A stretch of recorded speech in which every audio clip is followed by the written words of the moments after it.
number 3. Now, we want to add 2 to 3.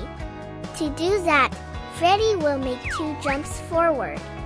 Let's count the jumps together. 1 jump and 2 jumps. Freddie landed on number 5. So, 3 plus 2 equals 5. Great job, everyone! Freddie has helped us find out that 3 plus 2 equals 5. Thank you, Freddie.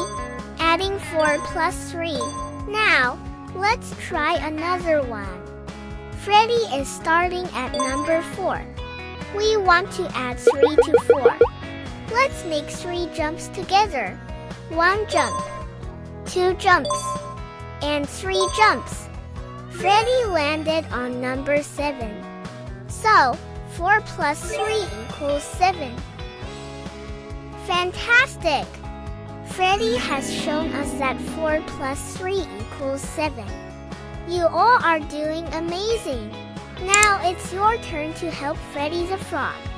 I will give you a number to start with, and you'll help me decide how many jumps Freddie needs to make. Ready? Freddie is starting at number 5. We need to add 4. How many jumps should Freddie make? That's right. Let's count the jumps together.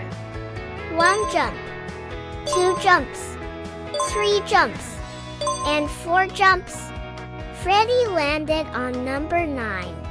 So, 5 plus 4 equals 9. You did it! Great job helping Freddie the Frog at numbers.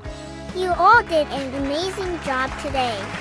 With Freddie the Frog's help, we learned how to add numbers by jumping on the number scale. Remember, you can practice this at home with your own number scale and a toy frog or any other toy you like. Thank you for joining us on Little Learners too. Oh, keep practicing, keep learning, and we'll see you next time for more fun adventures in learning. Bye-bye!